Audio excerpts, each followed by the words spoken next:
Okay. Hello.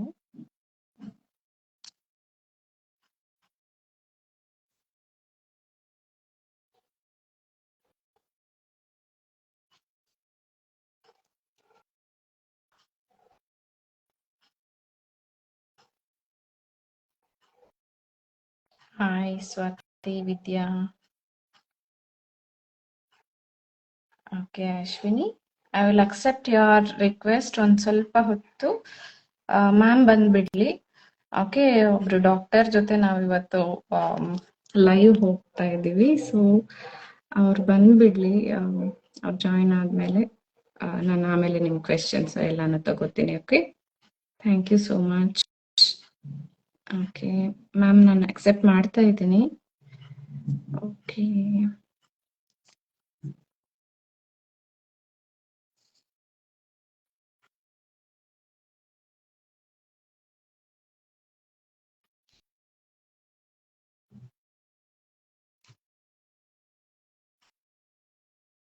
Okay, ಅದು moderator ಅಂತ add ಆಗಿದೆ.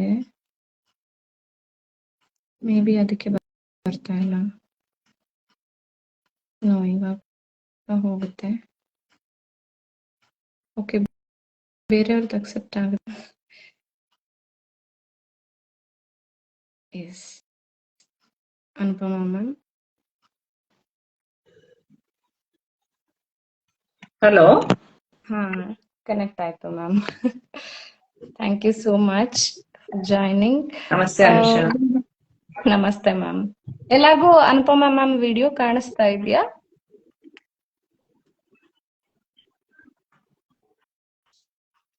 ನೋಡಿ. ಓಕೆ, ಅದು ಜಾಯ್ನ್ ಆಗಿದ್ದಾರೆ. ಓಕೆ, ಅನುಪಮಾ ಮ್ಯಾಮ್ ಅವರು ಕಾಣಿಸ್ತಾ ಇದ್ದಾರೆ ಅಲ್ವಾ ನಿಮ್ಗೆಲ್ಲರಿಗೂ? Okay, fine. Thank you for confirming. ಎಲ್ಲರಿಗೂ ನಮಸ್ಕಾರ. Thank you so much for joining again. ಎಲ್ಲರೂ ಮತ್ತೆ ಟೆಕ್ನಿಕಲ್ ಇಶ್ಯೂ ಇದ್ರೂ ಅರ್ಥ ಮಾಡ್ಕೊಂಡು ಮತ್ತೆ ಜಾಯ್ನ್ ಆಗಿರೋದಕ್ಕೆ ಎಲ್ಲರಿಗೂ thank you so much. Ma'am, ನಿಮ್ಗೂ ಕೂಡ ಸ್ವಾಗತ ಈ ಒಂದು ಕಾರ್ಯಕ್ರಮಕ್ಕೆ, ಈ ಲೈವ್ ಸೆಷನ್ಗೆ. ಆಕ್ಚುಲಿ ತುಂಬಾ ಒಂದು 3-4 ದಿನದ ಹಿಂದೆ ನಾನೊಂದು ಪೋಸ್ಟ್ ಮಾಡಿದ್ದೆ, ಅಂದ್ರೆ ರೀಲ್ ಪೋಸ್ಟ್ ಮಾಡಿದ್ದೆ. ಅದು ಸರ್ಪ್ರೈಸಿಂಗ್ಲಿ ತುಂಬಾ ವೈರಲ್ ಆಗಿತ್ತು. ಓಕೆ, ನಾವೆಲ್ ಆಯಿಲಿಂಗ್ ಬಗ್ಗೆ. ಅಂದ್ರೆ ಫರ್ಟಿಲಿಟಿಗೆ ಟ್ರೈ ಮಾಡ್ತಿರೋರ್ಗೆ ಇದು ತುಂಬಾ ಬೆಸ್ಟ್ ಅಂತ ನನಗೆ ಅನ್ಸಿತ್ತು. So I recorded a video and posted it. ಅಂದ್ರೆ ನಾನು ಪೋಸ್ಟ್ ಮಾಡಿದ್ಮೇಲೆ ತುಂಬಾ ಚೆನ್ನಾಗಿ ರೆಸ್ಪಾನ್ಸ್ ಬಂತು ಎಲ್ಲರಿಂದ. ತುಂಬಾ ಹೆಲ್ಪ್ ಆಗಿದೆ, ತುಂಬಾ ಒಳ್ಳೆ ಇನ್ಫಾರ್ಮೇಶನ್ ಅಂತ ಎಲ್ಲ ಬಂತು ಕಮೆಂಟ್ಸ್ ಅಲ್ಲಿ. ಅದ್ರ ಜೊತೆಗೆ ನೆಗೆಟಿವ್ ಕಮೆಂಟ್ಸ್ ಕೂಡ ಬಂತು. ಅಂದ್ರೆ ಯಾವ ಆಯಿಲ್ ಬೇಸ್ಡ್, ಯಾವಾಗ ಹಾಕ್ಬೇಕು, ಈವನ್ ಡೌಟ್ಸ್ ಕೂಡ ಬಂತು. ಕೊಬ್ಬರಿ ಎಣ್ಣೆ ಹಾಕ್ಬಾರ್ದು ಅಂತ ಕೆಲವೊಬ್ರು, ಈವನ್ ಹಾಕ್ಬೇಕು ಅಂತ ಎಷ್ಟೋ ಜನ. ಸೊ ಯಾವ್ದು ಕೋಲ್ಡ್, ಯಾವ್ದು ಹೀಟ್, ಎಲ್ಲಾ ಕಾನ್ವರ್ಸೇಷನ್ ಫುಲ್ ನಡೀತಾ ಇತ್ತು. ಸೊ ನಾನೇನ್ ಅನ್ಕೊಂಡೆ, ಇದಕ್ಕೆ ಸೂಟಬಲ್ ವ್ಯಕ್ತಿ ಅಂದ್ರೆ ಒಬ್ರು ಡಾಕ್ಟರ್ನೇ ಕರ್ಕೊಂಡ್ ಬಂದು ಅವ್ರ ಕೈಯಿಂದಾನೆ ಹೇಳಿಸ್ಬೇಕು ಅಂತ ಹೇಳ್ಬಿಟ್ಟು ನಂಗೆ ತುಂಬಾ ಅಂದ್ರೆ ತುಂಬಾ ಅನಿಸ್ತಾ ಇತ್ತು. ಸೊ ನನಗೆ ಪರ್ಸನಲಿ ತುಂಬಾ ಇಷ್ಟ ಆಗಿದ್ದು ಅಂತಂದ್ರೆ ಅನುಪಮಾ ಮ್ಯಾಮ್ ಅವರು ತುಂಬಾನೇ ಒಳ್ಳೆ ಒಳ್ಳೆ ಕೆಲಸಗಳನ್ನ ಮಾಡಿದ್ದಾರೆ. ಫರ್ಟಿಲಿಟಿ ಅಂತ ಬಂದಾಗ ಅವರು ಒಂದು 1997 ಅಲ್ಲೇ ಇಲ್ಲಿ ಬ್ಯಾಂಗ್ಳೂರಲ್ಲಿ ಕ್ಲಿನಿಕ್ ನ ಓಪನ್ ಮಾಡಿದ್ದಾರೆ. ಸೊ ಅವ್ರ ಬಗ್ಗೆ ಹೇಳ್ಬೇಕು ಅಂತಂದ್ರೆ ಇವತ್ತು ಅವರು ಕೂಡ ನಮ್ ಜೊತೆಗಿದ್ದಾರೆ. Thank you so much for joining ma'am, welcome. Okay, Anupama. Hi ma'am. ಅವ್ರ ಬಗ್ಗೆ ಹೇಳ್ಬೇಕು ಅಂತಂದ್ರೆ ಅವರು ಕೋರಮಂಗಲದಲ್ಲಿ ಅವ್ರದ್ದು ಕ್ಲಿನಿಕ್ ಇದೆ, ಶ್ರೇಷ್ಠ ಆಯುರ್ವೇದ ಅಂತ ಹೇಳ್ಬಿಟ್ಟು. ಎಷ್ಟೋ ಒಳ್ಳೆ ಒಳ್ಳೆ ಕೆಲಸಗಳನ್ನ ಅವ್ರು ಮಾಡಿದ್ದಾರೆ. ತುಂಬಾ ಜನಕ್ಕೆ ರೀಚ್ ಔಟ್ ಆಗಿದ್ದಾರೆ. 1997ರಿಂದಾನೆ ಅವಾಗಿಂದಾನೆ ಅವರು ಅವರ ಸರ್ವಿಸಸ್ ನ ಸ್ಟಾರ್ಟ್ ಮಾಡಿರೋದು. ತುಂಬಾ ಜನಕ್ಕೆ ಹೆಲ್ಪ್ ಆಗಿದೆ ಅವ್ರ ಕಡೆಯಿಂದ. ಅಂದ್ರೆ ಒಂದು ಒಳ್ಳೆ ಆಯುರ್ವೇದ ಫರ್ಟಿಲಿಟಿ ಸೆಂಟರ್ ಅಂತಾನೆ ಕರಿಬಹುದು ಅನ್ಸುತ್ತೆ. ಮತ್ತೆ ತುಂಬಾ ಬೇರೆ ಬೇರೆ ಸೊಲ್ಯೂಷನ್ಸ್ ಕೂಡ ಕೊಡ್ತಾರೆ ಅವರು. ಆಮೇಲೆ ಅವರು ತುಂಬಾನೇ ಹ್ಯಾಂಡಲ್ ಮಾಡಿದ್ದಾರೆ ಫರ್ಟಿಲಿಟಿ ಕೇಸಸ್ ನ.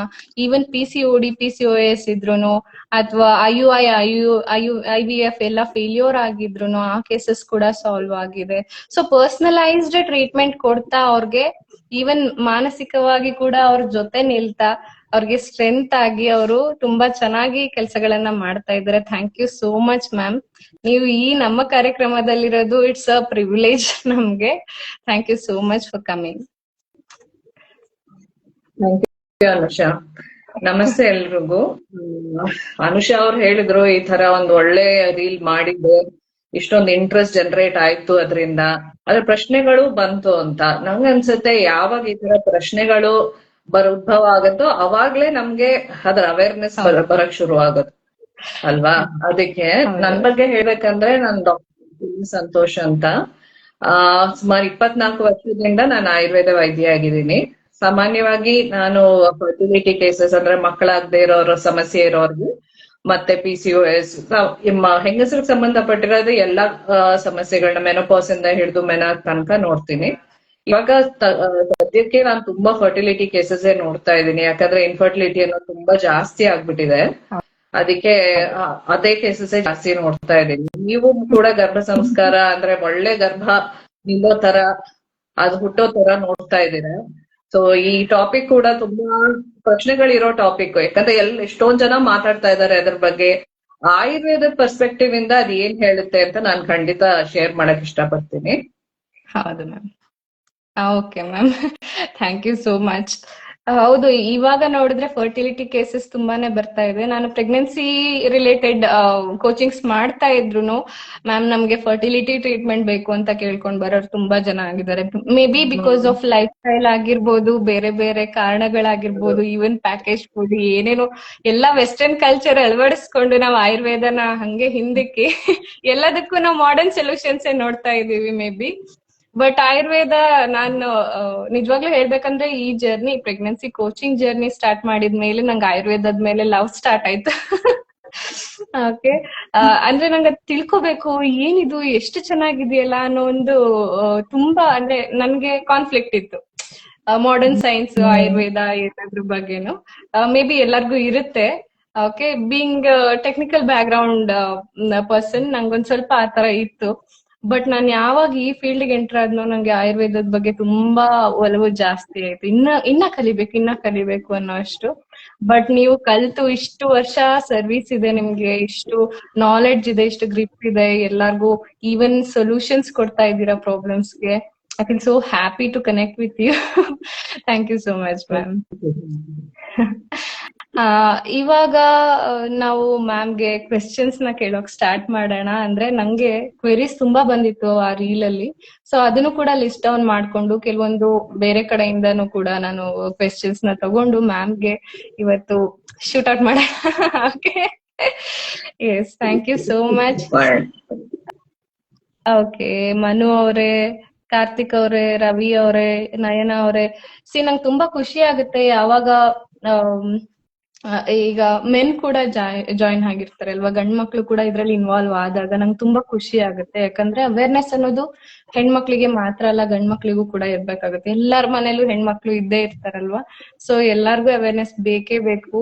ಅಂಡ್ ಈವನ್ ಮೇಲ್ ಪೀಪಲ್, ಯಾವಾಗ ಗಂಡು ಮಕ್ಳು ಇದ್ರ ಬಗ್ಗೆ ಅವೇರ್ ಆಗಿರ್ತಾರೋ ಆ ಫ್ಯಾಮಿಲಿ ಪೂರ್ತಿ ಬ್ಯೂಟಿಫುಲ್ ಆಗಿರುತ್ತೆ. Thank you so much. ಯಾರ್ಯಾರು ಎಲ್ಲ ಮೇಲ್ ಅಂಡ್ ಫೀಮೇಲ್ ಯಾರ್ಯಾರು ಜಾಯ್ನ್ ಆಗಿದ್ದೀರಿ ಎಲ್ಲಾರ್ಗು ಥ್ಯಾಂಕ್ ಯು. ಅಂಡ್ ಮ್ಯಾಮ್, ನಿಮ್ಗೆ ಫಸ್ಟ್ ಕ್ವೆಶ್ಚನ್ ಬಂದ್ಬಿಟ್ಟು ನಾವೆಲ್ ಆಯಿಲಿಂಗ್ ಯಾರ್ ಮಾಡಬಹುದು?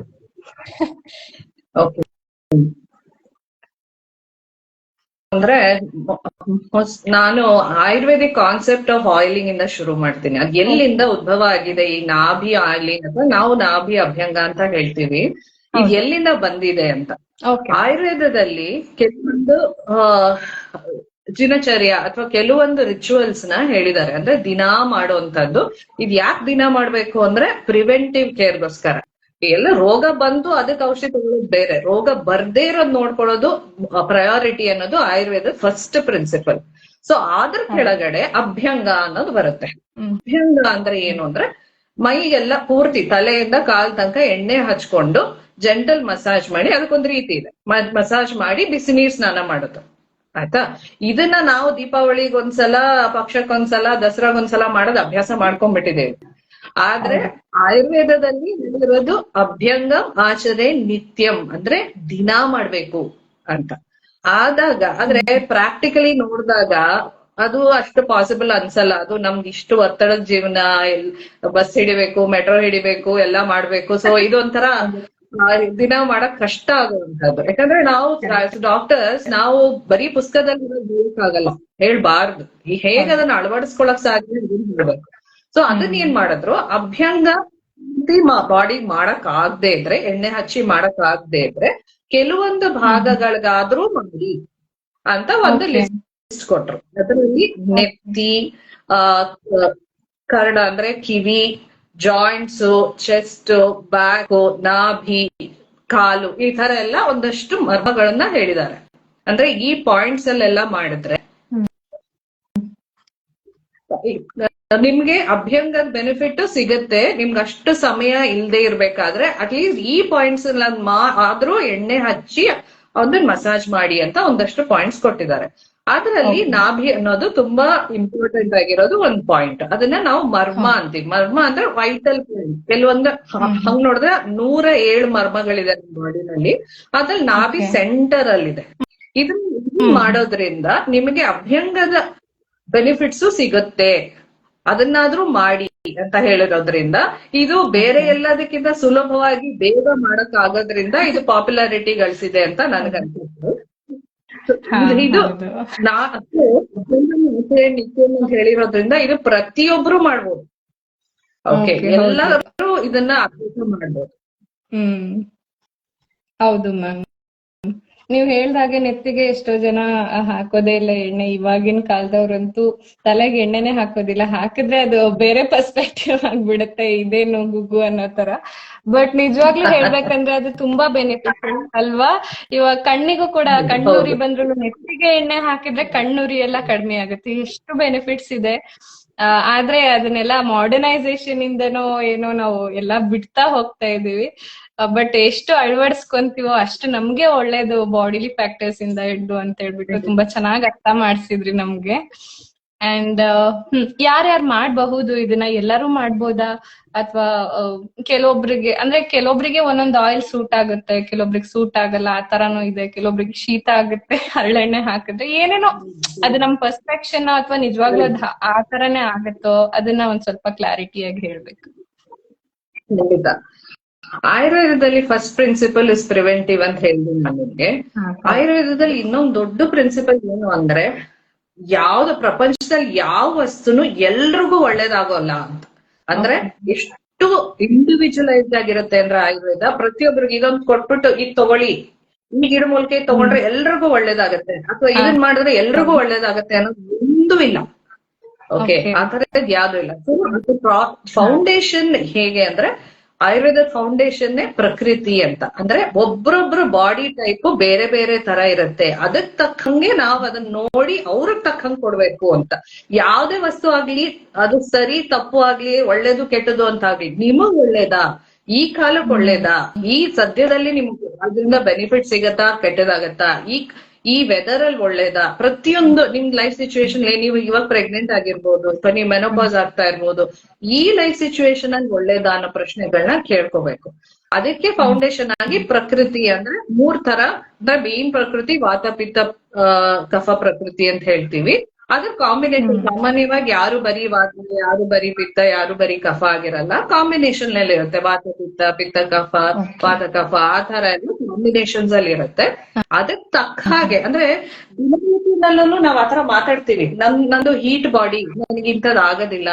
ನನಗೆ ಕೋಲ್ಡ್ ಬಾಡಿ, ನನಗ್ ಸಮ್ಮರ್ ಸರಿ ಹೋಗೋದು, ನನಗೆ ಬಿ.ಪಿ ಸರಿ ಹೋಗೋದು ಅಂತ ಕೆಲವ್ರು ಹೇಳ್ತಾರೆ. ಇಲ್ಲ ನನಗೆ ಸ್ನೋನೇ ಸರಿ ಹೋಗೋದು ಅಂತ ಹೇಳ್ತಾರೆ. ಅಂದ್ರೆ ಸಾಮಾನ್ಯವಾದ ಬಳಕೆನಲ್ಲೂ ನಮ್ಗೊಂದ್ ಸ್ವಲ್ಪ ಅವೇರ್ನೆಸ್ ಇರುತ್ತೆ. ನಮ್ ಬಾಡಿ ಸ್ವಲ್ಪ ಬೇರೆ, ಅವ್ರಿಗೆ ಸೂಟ್ ಆಗೋರು ನಂಗೆ ಸೂಟ್ ಆಗದೆ ಇರಬಹುದು ಅಂತ.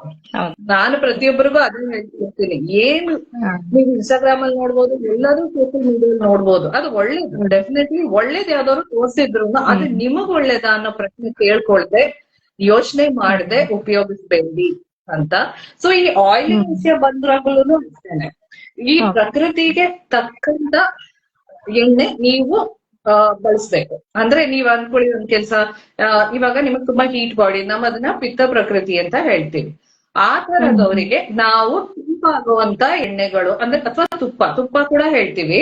ತುಪ್ಪ ಯಾಕಂದ್ರೆ ಪಿತ್ತ ಕಮ್ಮಿ ಮಾಡೋದಕ್ಕೆ ಹಸುವಿನ ತುಪ್ಪ ತುಂಬಾ ಒಳ್ಳೇದು. ಆಮೇಲೆ ಕೊಬ್ಬರಿ ಎಣ್ಣೆ ಹೇಳ್ತೀವಿ. ಆಕ್ಚುಲಿ ಆಯುರ್ವೇದ ಪ್ರಕಾರ ಕೊಬ್ಬರಿ ಎಣ್ಣೆ ಶೀತ. ಓಕೆ, ನಾನ್ ಯಾವ್ದೋ ಒಂದು concept ಇಂದ ಹೇಳ್ತಾ ಇದ್ದೀನಿ. ಓಕೆ, ನಾನ್ ಸುಮ್ನೆ ಅನುಭವದಿಂದ ಅಲ್ಲ, ನಮ್ ಪುಸ್ತಕದಲ್ಲಿ ಹೇಳಿರೋದು, ನಾನು ಪೇಪರ್ಸ್ ಅಲ್ಲಿ ನೋಡಿರೋ ತರ ನೋಡ್ಬಿಟ್ಟು ಹೇಳ್ತಾ ಇದ್ದೀನಿ. ಕೊಬ್ಬರಿ ಎಣ್ಣೆ ಶೀತ. ಅದೇ ತರ ಈಗ ವಾತ ಪ್ರಕೃತಿಯವರಿಗೆ, ಅವ್ರು ಥಂಡಿ ಬಾಡಿ ಇರುತ್ತೆ ಅವ್ರಿಗೆ ನಾವು ಎಳ್ಳೆಣ್ಣೆ ಹೇಳ್ತೀವಿ. ಯಾಕಂದ್ರೆ ಎಳ್ಳೆಣ್ಣೆ ನಮಗ್ ಬೆಚ್ಚಗ್ ಮಾಡುತ್ತೆ, ಅವ್ರಿಗೆ ಅದು ಸೂಟ್ ಆಗತ್ತೆ. ಆಯ್ತಾ. ಆಮೇಲೆ ಕಫ ಪ್ರಕೃತಿ ಇರೋರು ಸಾಮಾನ್ಯ ಮಸ್ಟರ್ಡ್ ಆಯಿಲ್ ಅಂದ್ರೆ ಸಾಸಿವೆ ಎಣ್ಣೆ ಹೇಳ್ತೀವಿ. ಹಾಗೆ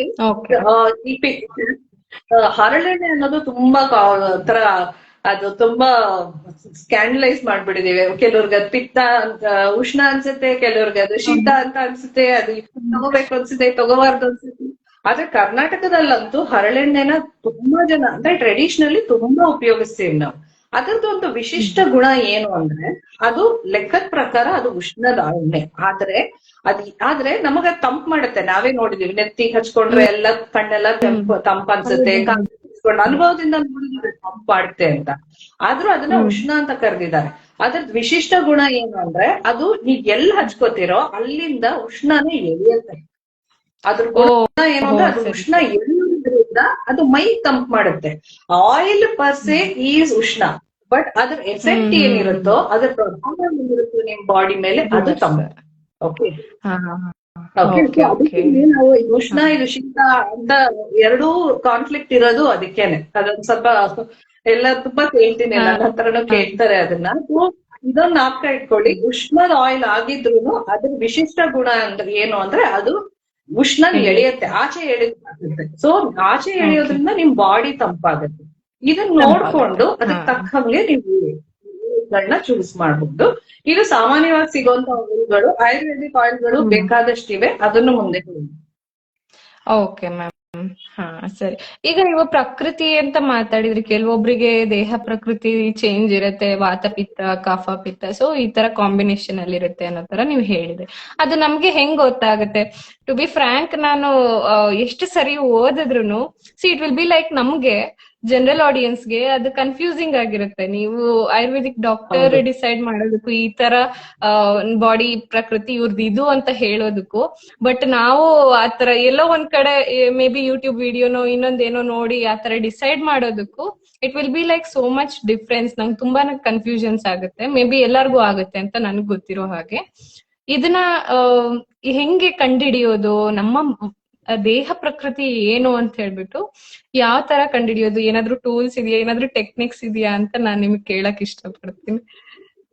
ಈ ಪ್ರಶ್ನೆ ತುಂಬಾ ಜನ ಕೇಳ್ತಾರೆ, ಯಾಕಂದ್ರೆ ನಾವ್ ಎಲ್ಲ ಉತ್ತರದಲ್ಲೂ ಈ ಪ್ರಕೃತಿಯವ್ರಿಗೆ ಇದು, ಆ ಪ್ರಕೃತಿಯವ್ರಿಗೆ ಇದೆ ಅಂತ ಹೇಳ್ತೀವಿ. ಸೊ ಅದಕ್ಕೆ ಕೆಲವು ವರ್ಷಗಳ ಮುಂಚೆ ರೆಡಿ ಮಾಡಿದೆ ಅದನ್ನ. ಅಂದ್ರೆ ಸಿಂಪಲ್ ಆಗಿರ್ಬೇಕು, ಎಲ್ಲ ಸಂಸ್ಕೃತ ಶ್ಲೋಕದಲ್ಲಿ ಇದೆ. ಅದನ್ನ ನಾವು ಟ್ರಾನ್ಸ್ಲೇಟ್ ಮಾಡ್ಕೊಂಡು ಮಾಡಿ ಯಾವ್ದು ಎಷ್ಟೆಷ್ಟು ಅಂತ ಮಾಡೋದು ತುಂಬಾ ಕಷ್ಟ ಆಗತ್ತೆ. ಯಾಕಂದ್ರೆ ಕೂದಲು ಮೊನೆಯಿಂದ ಹಿಡಿದು ಪ್ರತಿಯೊಂದ್ರ ಬಗ್ಗೆನೂ ಹೇಳ್ತಾರೆ. ನಮ್ ಮನಸ್ಥಿತಿಯಿಂದ ಹಿಡಿದು, ನಿಮ್ದು ಉಗುರು, ನಿಮ್ದ ಮುಖದ ಸ್ಕಿನ್ ಟೆಕ್ಸ್ಚರ್ ಇಂದ ಹಿಡಿದು, ಸ್ಲೀಪ್ ಇಂದ ಹಿಡಿದು ಪ್ರತಿಯೊಂದು ಪ್ರಕೃತಿಗೆ ಬೇಕಾಗತ್ತೆ. ಅಂದ್ರೆ ನಾ ಯಾವ ಪ್ರಕೃತಿ ಅಂತ ತಿಳ್ಕೊಳಕ್ಕೆ. ಸೊ ನಾನು ಒಂದು ಟೂಲ್ ತರ ಮಾಡಿದ್ದೀನಿ. ಅದಾದ್ ಹೇಗೆ ಅಂದ್ರೆ, ಅದನ್ನ ನೀವು ಓಪನ್ ಮಾಡಿದ್ರೆ ಅಲ್ಲಿ ಕೆಲವು 40 ಪ್ರಶ್ನೆಗಳಿವೆ. ಅದನ್ನ ಟಿಕ್ ಮಾಡ್ಕೊಂಡ್ ಬಂದ್ರೆ ನೀವು ಕೊನೆಯಲ್ಲಿ ಇಂದು 3 ವಾತ ಪಿತ್ತ ಕಫ 3 ದೋಷಗಳಲ್ಲಿ ಯಾವ 2 ದೋಷ ಹೆಚ್ಚಾಗಿದೆ ನಿಮ್ಗೆ, ಅಥವಾ 1 ದೋಷ ಇನ್ನೆರಡಕ್ಕಿಂತ ಹೆಚ್ಚಾಗಿದ್ಯಾ ಅಂತ ಗೊತ್ತಾಗುತ್ತೆ. ನೀವು ಇದಾದ್ಮೇಲೆ ನನ್ಗೆ ಪ್ರಕೃತಿ ಅಂತ DM ಮಾಡಿದ್ರೆ, ಫರ್ಟಿಲಿಟಿ ಆಯುರ್ವೇದದಲ್ಲಿ ಮೆಸೇಜ್ ಹಾಕಿದ್ರೆ ನಾನು ಅವ್ರಿಗೆಲ್ಲ ಕಳಿಸ್ಕೊಡ್ತೀನಿ. ಇದು ಫೌಂಡೇಶನ್ ಆಗತ್ತೆ, ನಮ್ಮನ್ನ ನಾವು ಅರ್ಥ ಮಾಡ್ಕೊಳ್ಳೋದು ಫೌಂಡೇಶನ್ ಆಗತ್ತೆ. ಈಗ ಯಾರೋ ಇಲ್ಲ ಇದು ನಿಮ್ಗೆ ಒಳ್ಳೇದು ಅಂತ ಹೇಳಿದ್ರೆ ನಿಮ್ಗೂ ಹೌದಾ ಇದು ನಮ್ಗೆ ಒಳ್ಳೇದಾ, ಆದ್ರೆ ನಮ್ ಪ್ರಕೃತಿ ಹೀಗಲ್ವಾ ಅಂತ ಯೋಚನೆ ಮಾಡೋದಕ್ಕೆ ಅದೊಂದು ಸಾಧನೆ, ಅದೊಂದು ಸ್ಟಾರ್ಟಿಂಗ್, ಇಟ್ಸ್ ಎ ಫೌಂಡೇಶನ್. ಅದನ್ನ ಖಂಡಿತ ಎಲ್ಲರೂ ಪ್ರಯತ್ನ ಮಾಡ್ಬೇಕು. ಓಕೆ, ಹಾ ಅಂದ್ರೆ ನಿಮ್ಮ ಹತ್ರ ಒಂದು ಟೂಲ್ ಇದೆ. ಅಂದ್ರೆ ಕೆಲವೊಂದು ಪ್ರಶ್ನೆಗಳನ್ನ ನಾವು ಕ್ಲಿಕ್ ಮಾಡಿ ಆನ್ಸರ್ ಮಾಡಿದ್ರೆ ಆಫ್ಟರ್ 40 ಕ್ವೆಶನ್ಸ್ ನಮ್ಗೆ ನಮ್ಮ ದೇಹ ಪ್ರಕೃತಿ ಏನು ಅಂತ ಗೊತ್ತಾಗುತ್ತೆ. ಅಂದ್ರೆ ಸ್ನೇಹಿತರೆ, ಯಾರ್ಯಾರು ಇದ್ದೀರಾ ಎಲ್ಲಾರ್ಗೂ ಒಂದು ಮೆಸೇಜ್ ಏನಂದ್ರೆ, ಮ್ಯಾಮ್ ಪೇಜ್ ನಿಮ್ಗೆ ಇಲ್ಲಿ ತೋರಿಸ್ತಾ ಇರುತ್ತೆ, ಅಲ್ಲಿ ಹೋಗ್ಬಿಟ್ಟು ಇನ್ಸ್ಟಾಗ್ರಾಮ್ ಪ್ರೊಫೈಲ್ ನ ಅವ್ರು ಫಾಲೋ ಮಾಡಿ, ಆಮೇಲೆ ಅವ್ರಿಗೆ ಮೆಸೇಜ್ ಹಾಕಿ ಅಥವಾ ಯಾವ್ದಾದ್ರು ಇದ್ರಲ್ಲಿ ಕಮೆಂಟ್ ಹಾಕಿ. ಓಕೆ, ಈ ಲೈವ್ ಅಲ್ಲೇನೆ ಕಮೆಂಟ್ ಹಾಕಿ ಪ್ರಕೃತಿ ಅಂತ ಹೇಳ್ಬಿಟ್ಟು, ಓಕೆ, ಪ್ರಕೃತಿ ಅನ್ನೋದನ್ನ ನೀವು ಟೈಪ್ ಮಾಡಿದ್ರೆ, ಸೆಂಡ್ ಮಾಡಿದ್ರೆ ಅವ್ರಿಗೆ, ಅವರು ನಿಮ್ಗೆ ಆ ಟೂಲ್ ನ ಕಳಿಸ್ತಾರೆ. ಆಯ್ತಾ?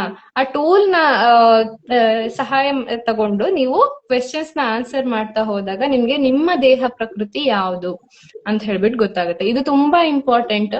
ಎಷ್ಟೋ ಜನ ಅಂದ್ರೆ ನಾವೆಲ್ಲದನ್ನು ಮೆಡಿಸಿನ್ ಜನರಲೈಸ್ಡ್ ಆಯ್ತಾ ತಗೋತಾ ಇರೋದು. ಈವನ್ ಹೇರ್ ಆಯಿಲ್ ಇಂದ ಹಿಡ್ದು ನಾವು ತಲೆ ಸ್ನಾನ ಮಾಡೋಕ್ ಯೂಸ್ ಮಾಡೋ ಶಾಂಪೂನಾದ್ರೂ ಆಗಿರ್ಬೋದು, ಏನಾದ್ರೂ ಎಲ್ಲದನ್ನು ನಾವು ಜನರಲೈಸ್ ಮಾಡ್ಬಿಟ್ಟಿದೀವಿ. ಬಟ್ ಆಯುರ್ವೇದ ಪರ್ಸ್ಪೆಕ್ಟಿವ್ ಇಂದ ಎಲ್ಲರಿಗೂ ಅವರವರ ಪ್ರಕೃತಿಯ ಮೇಲೆ ಡಿಫರ್ ಆಗುತ್ತೆ. ಅದನ್ನ ಅವ್ರು ಸಜೆಸ್ಟ್ ಮಾಡ್ತಾ ಹೋಗ್ತಾರೆ. ಇಟ್ ವಿಲ್ ಬಿ ಈಸಿಯರ್ ನಮಗೂ ಕೂಡ ಹೆಂಗೆ ಅನಲೈಸ್ ಮಾಡೋದು ಪ್ರಕೃತಿನ ಅಂತ ಹೇಳ್ಬಿಟ್ಟು. ಯಾರ್ಯಾರಿಗೆ ನಿಮ್ಮ ದೇಹ ಪ್ರಕೃತಿ ಏನು ಅಂತ ತಿಳ್ಕೊಬೇಕು ಅಂತ ಅನ್ಸುತ್ತೋ, ಮತ್ತೆ ಯಾರಿಗೆ ನಿಮ್ಗೆ ಫರ್ಟಿಲಿಟಿ ಪ್ರಾಬ್ಲಮ್ಸ್ ಇದೆ, ಕನ್ಸೆಪ್ಷನ್ ಅಲ್ಲಿ ಪ್ರಾಬ್ಲಮ್ ಆಗ್ತಾ ಇದೆ, ಪ್ಲೀಸ್ ಮ್ಯಾಮ್ ಪೇಜ್ ನ ಫಾಲೋ ಮಾಡಿ. ತುಂಬಾ ನಾಲೆಡ್ಜ್ ಇದೆ ಅವ್ರಿಗೆ. ಅಂಡ್ ಅವರ ವಿಡಿಯೋಸ್ನು ಕೂಡ ನೋಡಿ ತುಂಬಾ ನಿಮ್ಗೆ ನಾಲೆಡ್ಜ್ ಸಿಗ್ತಾ ಹೋಗುತ್ತೆ. Okay, thank you so much ma'am, ತುಂಬಾ ಒಳ್ಳೆ ಇನ್ಫಾರ್ಮೇಶನ್ ಕೊಟ್ಟಿದ್ದೀರಾ.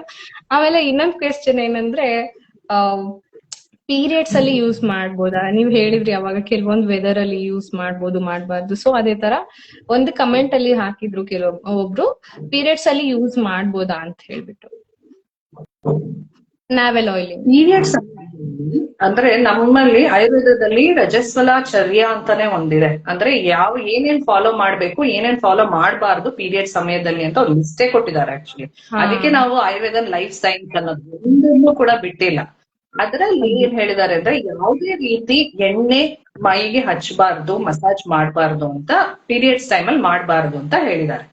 ಆದ್ರೆ ನಾಭಿ ಅಭ್ಯಂಗ ಅಂದ್ರೆ ಪೀರಿಯಡ್ಸ್ ಟೈಮ್ ಅಲ್ಲಿ ಮಾಡಬಾರ್ದು. ಆದ್ರೆ ನಾಭಿ ಅಭ್ಯಂಗ ಅನ್ನೋದು ಪೀರಿಯಡ್ ಟೈಮ್ ಅಲ್ಲಿ ಆಗೋ ಡಿಸ್ಕಂಫರ್ಟ್, ಪೇನ್ ಎಲ್ಲದಕ್ಕೂ ಖಂಡಿತ ಅನುಕೂಲ ಆಗತ್ತೆ. ಆದ್ರೆ ಆ ಟೈಮ್ ಅಲ್ಲಿ ಮಾಡ್ಬೇಡಿ, ಬೇರೆ ಟೈಮ್ ಅಲ್ಲಿ ಮಾಡಿದಾಗ ಅದು ನಿಮಗೆ ಪೀರಿಯಡ್ಸ್ ಆದಾಗ ಅದು ಸಹಾಯ ಮಾಡುತ್ತೆ.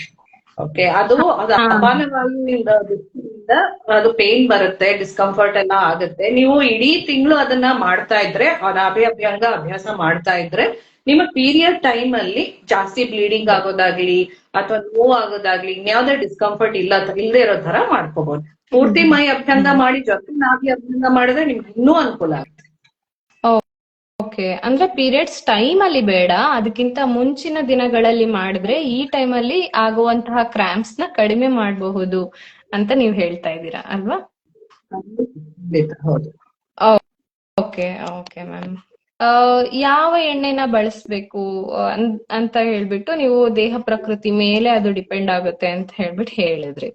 ಓಕೆ, ಆಮೇಲೆ ಮೇಲ್ ಅಂಡ್ ಫಿಮೇಲ್ ಇಬ್ರು ಹಾಕ್ಬೋದಾ ಅನ್ನೋ ಒಂದು ಕ್ವೆಶ್ಚನ್ ಇದೆ. ಓಕೆ, ಅಂದ್ರೆ ಫರ್ಟಿಲಿಟಿಗೆ ಟ್ರೈ ಮಾಡ್ತಾ ಇರೋರಾಗ್ಲಿ ಅಥವಾ ಜನರಲ್ ಆಗ್ಲಿ. ಓಕೆ, ಜನರಲ್ ಆಗಿ ನೀವು ಹೇಳಿದ್ರಿ ಎಲ್ಲರೂ ಹಾಕ್ಬೇಕು, ನೆತ್ತಿಗೆ ಮರ್ಮಗಳು ಅಂತ ಇರುತ್ತೆ, ಅದೆಲ್ಲದಕ್ಕೂ ಹಾಕ್ಬೇಕು ಅಂತ ಹೇಳ್ಬಿಟ್ಟು. ಬಟ್ ಈ ಟೈಮ್ ಅಲ್ಲಿ ಫರ್ಟಿಲಿಟಿಗೆ ಟ್ರೈ ಮಾಡೋರು ಸೀರಿಯಸ್ ಆಗಿ ನಾವು ಮಾಡ್ತೀವಿ ಅನ್ನೋದಾದ್ರೆ ಇಬ್ರು ಮಾಡ್ಬೇಕಾ ಅಥವಾ ಒಬ್ರೇ ಮಾಡಿದ್ರೆ ಸಾಕ? ಇಬ್ರು ಮಾಡ್ಬೇಕು, ಖಂಡಿತ ಇಬ್ರು ಮಾಡ್ಬೇಕು. ನನ್ ಪ್ರತಿಯೊಂದು ಯಾವ್ದು ಒಬ್ರೆ ಮಾಡೋಂಥದ್ದಿಲ್ಲ. ಎಲ್ಲ ಇಬ್ರು ಮಾಡ್ದಾಗ್ಲೇನೆ ಇದು 50-50%. ಎಲ್ಲಾನು 50% ಅದು. We are 50% partners. ಮಾಡಿದಾಗ ಅವ್ರಿಗೂ ಖಂಡಿತ ಹೆಲ್ಪ್ ಆಗುತ್ತೆ. ಯಾಕಂದ್ರೆ ನಾಭಿ ಆಯಿಲಿಂಗ್ ವೇರಿಯಸ್ ಬೆನಿಫಿಟ್ಸ್ ಇದೆ ಅದಕ್ಕೆ. ನಿಮ್ಮ ಸೆನ್ಸ್ ಆರ್ಗನ್ಸ್ ಚೆನ್ನಾಗಾಗೋದ್ರಿಂದ ಹಿಡಿದು, ಅಂದ್ರೆ ಕಣ್ಣು, ಕಿವಿ, ಮೂಗು ಅದೆಲ್ಲ ಚೆನ್ನಾಗಾಗೋದ್ರಿಂದ ಹಿಡಿದು, ನಿಮ್ದು ಹಾರ್ಮೋನ್ ಚೇಂಜಸ್ ಇಂದ ಹಿಡಿದು ಪ್ರತಿಯೊಂದು. ಯಾಕಂದ್ರೆ ನಾಭಿ ಹೇಗ್ ಫಾರ್ಮ್ ಆಗುತ್ತೆ, ಮಗು ಹುಟ್ಟಿದಾಗ ಮಗು ಎಂಬ್ರಿಯೋ ಆಗಿದ್ದಾಗ ಫಾರ್ಮ್ ಆಗುತ್ತೆ. ಸೊ ಅದ್ ಏನಾಗುತ್ತೆ ಅಂದ್ರೆ, ಪ್ರತಿಯೊಂದು ತಾಯಿಯಿಂದ ಮಗು ಹೋಗೋದ್ರಿಂದ ಅದು ತುಂಬಾ rich in blood supply, very very rich. So ಅದ್ ಲಿವರ್ ತಲುಪತ್ತೆ, ಬ್ರೈನ್ಗೆ ತಲುಪತ್ತೆ, ಜಾಯಿಂಟ್ಸ್ ತಲುಪತ್ತೆ. ಸೊ ನೀವ್ ಅದನ್ನ ಒಂದು ರೂಟ್ ಅನ್ಕೊಳ್ಳಿ, ಅದಕ್ಕೆಲ್ಲ ಕಳ್ಸೋದಕ್ಕೆ ಒಂದು ರೂಟ್ ಅಂತ ಅನ್ಕೋಬೇಕು. ಅದನ್ನ ಮಾಡ್ಬೋದು. ಅದನ್ನ ಇದೆಲ್ಲಾ ಸಮಸ್ಯೆಗಳಿಗೂ ಉಪಯೋಗಿಸ್ಬೋದು. ಅಂದ್ರೆ ಇವಾಗ ನೀವ್ ಏನಾದ್ರು ಒಂದು ಆಯಿಲ್ ಹಚ್ಚಿ, ಇವಾಗ ಜಾಯಿಂಟ್ ಗೆ ಏನೋ ಒಂದು ಆಯಿಲ್ ಹಚ್ತೀರಾ ಅಂತ ಇಟ್ಕೊಳ್ಳಿ, ಅದನ್ನು ಕೂಡ ನಾಭಿನಲ್ಲಿ ಹಚ್ಚಬಹುದು. ಈಗ ಸ್ಕಿನ್ ಗೆ ಯಾವ್ದೋ ಒಂದು ಆಯಿಲ್ ಹಚ್ಬೇಕು ಅಂತ ಇರ್ತೀರಾ ಅಂತ, ಅದನ್ನು ಕೂಡ ಹಚ್ಬಹುದು, ಅದನ್ನು ಕೂಡ ನಾಭಿನಲ್ಲಿ ಹಚ್ಬಹುದು. ಫರ್ಟಿಲಿಟಿಗೆ ಮಾತ್ರ ಡೈರೆಕ್ಟ್ ಕನೆಕ್ಷನ್ ಯಾಕಿದೆ ಅಂದ್ರೆ, ಫರ್ಟಿಲಿಟಿ ಸಮಸ್ಯೆಗಳು ಬರೋದು ವಾತ ದೋಷ ಪ್ರಧಾನತೆ ಅಂತ ಆಯುರ್ವೇದ ಹೇಳುತ್ತೆ. ಅದು ನಮ್ಮ ಹೊಕ್ಕಳು ಇರುವುದು ಪೆಲ್ವಿಸ್ ಹತ್ರ. ಪೆಲ್ವಿಸ್ ಈಸ್ ವಾತ ಸ್ಥಾನ, ಮೇನ್ ಅಪಾನ ವಾಯು ಸ್ಥಾನ ಅದು. ಅದರಿಂದ ಅದು ಹೊಕ್ಕಳಿಗೆ ಹಚ್ಚೋದ್ರಿಂದ ಅದು ವಾತನ ಬ್ಯಾಲೆನ್ಸ್ ಮಾಡಿ ಎಷ್ಟೊಂದು, ಇವಾಗಂತೂ ಗಟ್ ಪೆಲ್ವಿಕ್ ಆಕ್ಸಿಸ್ ಅಂತೆಲ್ಲ ಹೇಳ್ತಾ ಇದಾರೆ. ನಾವು 5,000 ವರ್ಷದ ಹಿಂದೆಯಿಂದಾನೇ ಹೇಳ್ತಾ ಇದೀವಿ, ಗಟ್ಗೂ ನಿಮ್ಗೆ ಫರ್ಟಿಲಿಟಿಗೂ ಡೈರೆಕ್ಟ್ ಕನೆಕ್ಷನ್ ಇದೆ, PCOS ಕನೆಕ್ಷನ್ ಇದೆ ಅಂತ ನಾವು ಗಂಟ್ಲು ಹೊರತಾನೇ ಇದೀವಿ. ಇವಾಗ ಸಡನ್ಲಿ ಗಟ್ ಪೆಲ್ವಿಕ್ ಆಸಿಡ್ ಇದೆ, ನಾವು ಗಟ್ ಹೆಲ್ತ್ ಚೆನ್ನಾಗ್ ಮಾಡ್ಬೇಕು, ಗಟ್ ಡಿಸ್ಬಯೋಸಿಸ್ ಅಂತೆಲ್ಲ ಹೇಳ್ತಾ ಇದ್ದಾರೆ. ಅದು ಒಳ್ಳೇದೇ ಬಿಡಿ, ಜನಗಳಿಗೆ ತಲುಪಿ. ಅದು ಕೊನೆಗೆ ಇದನ್ನ ಬರ್ತಾ ಇದೆಯಾ ಕನೆಕ್ಷನ್, ಅದು ಒಳ್ಳೇದು. ಆದ್ರಿಂದ ನಾಭಿಗೆ ಒಂದು 3-4 ತೊಟ್ಟು ಎಣ್ಣೆ ಹಚ್ಚಿ ಅದನ್ನ ಕ್ಲಾಕ್ ವೈಸ್ ಅಲ್ಲಿ ಅದನ್ನ ಮಸಾಜ್ ಮಾಡಿ. ಕ್ಲಾಕ್ ವೈಸ್ ಯಾಕೆ ಅಂದ್ರೆ ನಮ್ ಕರಳು ಇರೋದು ಹಾಗೆ, ಕರಳು ಡೈರೆಕ್ಷನ್ ಹಾಗೆ, ಅದು ಲಾಜಿಕ್. ಅದು ಕ್ಲಾಕ್ ವೈಸ್ ನಲ್ಲಿ ಒಂದು 2-3 ನಿಮಿಷ ಅದನ್ನ ಮಸಾಜ್ ಮಾಡಿ, ಆದಷ್ಟು ಎಣ್ಣೆನ ಸ್ವಲ್ಪ ಅದನ್ನ ಬೆಚ್ಚಗ್ ಮಾಡಿ ಉಪಯೋಗಿಸಿ. ಆಮೇಲೆ ಇದನ್ನ ಶುರು ಮಾಡೋದಕ್ಕೆ ಮುಂಚೆ ಹೊಕ್ಕಳಲ್ಲಿ ಏನಾದ್ರೂ ಕೊಳೆ ಇದೆಯಾ, ಎಣ್ಣೆ ಇದೆಯಾ, ಅದನ್ನೆಲ್ಲ ನೋಡ್ಕೊಳ್ಳಿ. ನಾನ್ ಕೆಲವು ಕೇಸಸ್ ಅಲ್ಲಿ ನೋಡಿದೀನಿ, ತಕ್ಷಣ ನೋಡಿರ್ತಾರೆ ಒಳ್ಳೇದಾಗುತ್ತೆ ಅಂತ ಶುರು ಮಾಡ್ತಾರೆ. ಅದ್ರೊಳಗ್ ಮತ್ತೆ ಎಣ್ಣೆ ಹಾಕಿದಾಗ ಆಲ್ರೆಡಿ ಅಂಟಂಟಾಗಿದ್ರೆ, ಸೋಪು ಇನ್ನೇನಾದ್ರೂ ಸೇರ್ಕೊಂಡು ಅಂಟಾಗಿದ್ರೆ ಅದ್ರ ಮೇಲೆ ಎಣ್ಣೆ ಹಾಕಿದಾಗ ಫಂಗಸ್ ಬಂದ್ಬಿಡುತ್ತೆ. ಸ್ಮಾಲ್ ಕೇಸಸ್ ನೋಡಿದ್ದೀನಿ ಇನ್ಫೆಕ್ಷನ್ ಇರೋದು. ಸೊ ಅದನ್ನ ಫಸ್ಟ್ ನೋಡ್ಕೊಳ್ಳಿ. ಡ್ರೈ ಆಗಿರ್ಬೇಕು, ಯಾವಾಗ್ಲೂ ಮಕ್ಕಳು ಡ್ರೈ ಆಗಿರ್ಬೇಕು. ಕ್ಲೀನ್ ಮಾಡ್ಕೋಬೇಕು, ಡ್ರೈ ಆಗಿ ಸ್ವಲ್ಪ ಒಂದು 3-4 ಡ್ರಾಪ್ಸ್ ಹಾಕ್ಬಿಟ್ಟು ಕ್ಲಾಕ್ ವೈಸ್ ಅಲ್ಲಿ ಮಾಡ್ಬೇಕು. ಅದು ಯಾವತ್ತೂ ಕ್ಲಾಕ್ ವೈಸ್ ಅಲ್ಲೇ ಮಾಡ್ಬೇಕು. ಅದನ್ನ ಹಚ್ಚಿ ಯಾವ್ದೇ ಕಾರಣಕ್ಕೂ ಮಕ್ಕಳು ಒದ್ದೆ ಇದ್ರೆ, ಏನಾದ್ರೂ ಇನ್ಫೆಕ್ಷನ್ ಆಗಿ, ಹರ್ನಿಯಾ ಆಗಿ, ಇನ್ನೇನಾದ್ರೂ ಆಗಿದ್ರೆ ಖಂಡಿತ ಅದನ್ನ ಮಾಡ್ಬಾರ್ದು. ಅದನ್ನ ನೋಡ್ಕೊಂಡು ಮಾಡಿ, ಯಾವ್ದನ್ನು ಬ್ಲೈಂಡ್ ಆಗಿ ಮಾಡ್ಬೇಡಿ, ನೋಡ್ಕೊಂಡು ಮಾಡಿ. ಆಮೇಲೆ ಫಸ್ಟ್ ಟೈಮ್ ಮಾಡುವಾಗ ಒಂದ್ ತೊಟ್ಟು ಎಣ್ಣೆ ಹಾಕಿ ನನಗೆ ಅದು ಸೂಟ್ ಆಗತ್ತಾ ಅಂತ ಒಂದ್ಸಲ ನೋಡ್ಕೊಳ್ಳೋದು ಒಳ್ಳೇದು. ಅಂದ್ರೆ ಒಂಥರ ಟೆಸ್ಟಿಂಗ್ ಪ್ಯಾಚ್ ಟೆಸ್ಟ್ ತರ ಒಂದು ಡ್ರಾಪ್ ಹಾಕಿ, ಓ ಸರಿಯಪ್ಪ ಏನೂ ಆಗ್ಲಿಲ್ಲ, ಇದು ರಿಯಾಕ್ಷನ್ ಆಗ್ಲಿಲ್ಲ ಅಂದ್ರೆ ನೆಕ್ಸ್ಟ್ ಡೇ ಇಂದ 3-5 ತೊಟ್ಟು ತನಕ ಹಾಕ್ಬಹುದು. ಹೆಣ್ಮಕ್ಳಿಗೆ ಈ ತರ PCOS ಅಥವಾ ಇನ್ನೇನಾದ್ರು ಮೆನ್ಸ್ಟ್ರಲ್ ಕ್ರಾಂಪ್ಸ್ ಏನಾದ್ರು ಇದ್ರೆ ಧಾನ್ವಂತರ ತೈಲ ಅಂತ ಒಂದಿದೆ. ಎಲ್ಲಾ ಪ್ರಕೃತಿಯವ್ರಿಗೂ ಸೂಟ್ ಆಗುತ್ತೆ ಧಾನ್ವಂತರ ತೈಲ. ಎಲ್ಲಾ ಏಜ್ ಹೆಣ್ಮಕ್ಳಿಗೂ ಅದು ಸೂಟ್ ಆಗುತ್ತೆ. ಯಾಕಂದ್ರೆ ಕೆಲವೊಂದ್ಸಲ ಯಾವ ಪ್ರಕೃತಿ ಅಂತ ಚೂಸ್ ಮಾಡಿ ಅದನ್ನ ಯೂಸ್ ಮಾಡೋ ತನಕ ಕಾಯಕ್ಕೆ ಆಗಲ್ಲ, ಕಷ್ಟದಲ್ಲಿ ಇರ್ತಾರೆ, ನೋವಲ್ಲಿ ಇರ್ತಾರೆ. ಸೊ ಅಂದ್ರೆ ಪ್ಲೇನ್ ಆಯಿಲ್ ಯೂಸ್ ಮಾಡೋದಕ್ಕಿಂತ ಈ ತರ ಹರ್ಬಲ್ ಆಲ್ರೆಡಿ ಆಯುರ್ವೇದಿಕ್ ಹರ್ಬ್ಸ್ ಹಾಕಿರೋ ಆಯಿಲ್ ಗಳು ಯೂಸ್ ಮಾಡಿದ್ರೆ ತುಂಬಾ ಒಳ್ಳೇದು. ಧಾನ್ವಂತರ ತೈಲ ಮಹಿಳೆಯರ್ಗೆ ಅಂತಾನೆ ಇರುವಂತ ಒಂದು ತೈಲ. ಅದು ಆಯುರ್ವೇದಿಕ್ ಎಲ್ಲಾ ಶಾಪಲ್ಲೂ ಸಿಗತ್ತೆ. ಯಾವ್ದಾದ್ರು ಒಳ್ಳೆ ಬ್ರ್ಯಾಂಡ್, ಕೊಟೆಕಲ್, ವೈದ್ಯರತ್ನಂ, ಯಾವ್ದಾದ್ರು ಒಳ್ಳೆ ಬ್ರ್ಯಾಂಡ್ ತಗೊಂಡು ಅದನ್ನ ಉಪಯೋಗಿಸ್ಬೋದು. ಇನ್ನೊಂದ್ ಏನು ಅಂದ್ರೆ ಹಚ್ಚಿದ್ಮೇಲೆ ಅದನ್ನ ಮರ್ತ್ಬಿಟ್ಟು ಇರ್ಬೇಕು, ಅದನ್ನ ತೊಳ್ಕೋಬೇಕು. ಈಗ ರಾತ್ರಿ ಹಚ್ಕೊಂಡಿದೀರಾ ಅಂತ ಇಟ್ಕೊಳ್ಳಿ, 2 ಕಾಲದಲ್ಲಿ ಹಚ್ಬಹುದು. ಒಂದು ಬೆಳಗ್ಗೆ ಎದ್ದ ತಕ್ಷಣ ಹಚ್ಬಹುದು, ಬೆಳಗ್ಗೆ ಎದ್ದು ಹಚ್ಬಿಟ್ಟು ಸ್ನಾನ ಮಾಡಿ ಅದನ್ನ ಕ್ಲೀನ್ ಮಾಡ್ಬಹುದು. ಇಲ್ಲ ರಾತ್ರಿ ಹಚ್ಬಹುದು, ರಾತ್ರಿ ಹಚ್ಚಿ ಬೆಳಗ್ಗೆ ಅದನ್ನ ಕ್ಲೀನ್ ಮಾಡ್ಬೋದು. ಅದ್ ಹಾಗೆ ಬಿಟ್ರೆ ಅದು ನಾವು ಬೆವರ್ತೀವಲ್ವಾ, ಬೆವರು ಮತ್ತೆ ಎಣ್ಣೆ ಸೇರಿ ಒಂದು ನಿಮ್ಗೆ ಗೊತ್ತು ಎಣ್ಣೆ ನೀರು ಬೆರ್ತಾಗ ಏನಾಗತ್ತೆ ಅಂತ, ಅದು ಫಂಗಲ್ ಇನ್ಫೆಕ್ಷನ್ ಆಗೋ ಚಾನ್ಸ್ ಇರುತ್ತೆ. ಇನ್ನೊಂದು ಏನು ಕಾಶನ್ ಅಂದ್ರೆ ಹೊಟ್ಟೆ ಭಾರ ಇರುವಾಗ ಮಾಡ್ಬೇಡಿ, ಊಟ ಮಾಡಿದ್ಮೇಲೆ ಮಾಡ್ಬೇಡಿ, ಬಟ್ ಹೊಟ್ಟೆ ಖಾಲಿ ಇರ್ಬೇಕು. ಸೊ ಬೆಳಗ್ಗೆ ನೀವು ಮಾಡಿದಾಗ ಖಾಲಿ ಹೊಟ್ಟೆನಲ್ಲಿ ಮಾಡಿ, ರಾತ್ರಿ ಊಟ ಆದ್ಮೇಲೆ 1.5-2 ಗಂಟೆ ಆದ್ಮೇಲೆ ಮಾಡಿ. ಸರಿ. ಓಕೆ ಮ್ಯಾಮ್, ತುಂಬಾ ಚೆನ್ನಾಗಿ ಹೇಳಿದ್ರಿ ನೀವು. ಎಲ್ಲಿ ಎಷ್ಟು ಹಾಕ್ಬೇಕು, ಯಾವ ಡೈರೆಕ್ಷನ್ ಅಲ್ಲಿ ಮಸಾಜ್ ಮಾಡ್ಬೇಕು, ಈವನ್ ಆ ಪ್ಲೇಸ್ ಅಲ್ಲಿ ಕ್ಲೀನ್ ಮಾಡ್ಕೋಬೇಕು ಫಸ್ಟ್ ಹಾಕಕ್ ಮುಂಚೆ, ಈವನ್ ಹಾಕಿ ಆದ್ಮೇಲೆ. ಬೆಳಗ್ಗೆ ಹಾಕಿದ್ರೆ ಅಟ್ಲೀಸ್ಟ್ ಸ್ನಾನ ಮಾಡುವಾಗ ಕ್ಲೀನ್ ಮಾಡ್ಕೋತೀವಿ, ಅದೇ ರಾತ್ರಿ ಹಾಕಿದ್ರೆ ಬೆಳಗ್ಗೆ ಎದ್ಮೇಲೆ ಕ್ಲೀನ್ ಮಾಡ್ಕೋಬೇಕು. ಇಲ್ಲಾಂದ್ರೆ ಬೇವ್ರ ಜೊತೆ ಸೇರಿ ಅದು ಇನ್ನೂ ಒಂದೇನೋ ಇನ್ಫೆಕ್ಷನ್ ಆಗೋ ತರ ಎಲ್ಲ ಆಗುತ್ತೆ ಅಂತ ಹೇಳ್ಬಿಟ್ಟು ತುಂಬಾ ಚೆನ್ನಾಗಿ ಹೇಳಿದ್ರಿ. ಆಮೇಲೆ ಇನ್ನೂ ಒಂದು ಡೌಟ್ ಏನಂದ್ರೆ, PCOD, PCOS ಎಲ್ಲ ಇರುತ್ತೆ, ಮತ್ತೆ ಸಿಸ್ಟ್ ಇರುತ್ತೆ ಕೆಲವೊಬ್ರಿಗೆ. ಸೊ ಈ ತರ ಇದ್ದವರೆಲ್ಲಾನು ಹಾಕಬಹುದಾ ಅಂತ ಹೇಳ್ಬಿಟ್ಟು ಕ್ವೆಶ್ಚನ್ ಬಂದಿತ್ತು. ಖಂಡಿತ ಹಾಕಬಹುದು. ಯಾಕಂದ್ರೆ ನಾನು ಆಕ್ಚುಲಿ ಕ್ಯಾಸ್ಟ್ರಾಯಿಲ್ ಪ್ಯಾಕ್ ಎಲ್ಲ ಮಾಡಿಸ್ತೇನೆ PCOS ಅವ್ರಿಗೆ. ಇದು ಒಂದ್ ಸ್ವಲ್ಪ ಅದೇ ತರ, ಅವ್ರಿಗೆ ಧಾನ್ವಂತರ ತೈಲ ಹಚ್ಬೋದು, ಇಲ್ಲ ಹರಳೆಣ್ಣೆ ಹಚ್ಬೋದು, ಎರಡೂ ಅವ್ರಿಗೆ ಸೂಟ್ ಆಗತ್ತೆ. PCOS ಇರೋರಿಗೆ ಅದೇ ರೂಲ್ಸ್ ಅಪ್ಲೈ ಆಗತ್ತೆ. ಅದೇ ಊಟ ಆದ ತಕ್ಷಣ ಮಾಡ್ಬೇಡಿ, ಆದ್ರೆ ಎವ್ರಿ ಡೇ ಮಾಡಿದ್ರೆ ಖಂಡಿತ ಅನುಕೂಲ ಇದೆ. ಇದೊಂದೇ ಮಾಡೋದಲ್ಲ, ಜೊತೆಗೆ PCOS ಸಂಬಂಧಪಟ್ಟ ನಿಮ್ಗೆ ಏನೇನ್ ತೊಂದರೆಗಳಿದೆಯೋ ಅದೆಲ್ಲಾನು ಮಾಡ್ಬೇಕಾಗತ್ತೆ. ಇದನ್ನ ಯಾಕೆ ಹೇಳ್ತಾ ಇದೀನಿ ಅಂದ್ರೆ, ಈ ಎಲ್ಲೋ ಒಂದ್ ಕಡೆ ಇನ್ಸ್ಟಾಗ್ರಾಮ್ ಅಲ್ಲಿ, ಸೋಷಿಯಲ್ ಮೀಡಿಯಾನಲ್ಲೂ ಇದು ಪಿಂಪಲ್ಸ್ ಹೋಗೋದಕ್ಕೆ ನಾಭಿ ಆಯಿಲಿಂಗ್ ಮಾಡ್ಬೇಕು ಅನ್ನೋದು ತುಂಬಾ ಫೇಮಸ್ ಆಗೋಯ್ತು. ಒಂದು ಯಾವಾಗ ಗೊತ್ತಿಲ್ಲ, ಯಾಕಂದ್ರೆ ನನ್ನ ಪೇಷಂಟ್ ಮೂಲಕ ಅದನ್ನ ಕೇಳಿದ್ದು. ಬಂದು ನನ್ ಹೇಳಿದ್ರು, ನಾನು ಆ ನಾಭಿ ಆಯಿಲಿಂಗ್ ಮಾಡ್ತಾನೆ ಇದೀನಿ, ಪಿಂಪಲ್ಸ್ ಹೋಗ್ತಾ ಇಲ್ಲ ಅಂತ. Okay. ಅವರು ಪಿಂಪಲ್ಸ್ ಒಂದೇ ಅವ್ರಿಗೆ ತೀರಾ ಎಣ್ಣೆ ಪದಾರ್ಥಗಳ ತಿಂದು ಜಂಕ್ ತಿಂದು ಬರ್ತಾ ಇದೆ.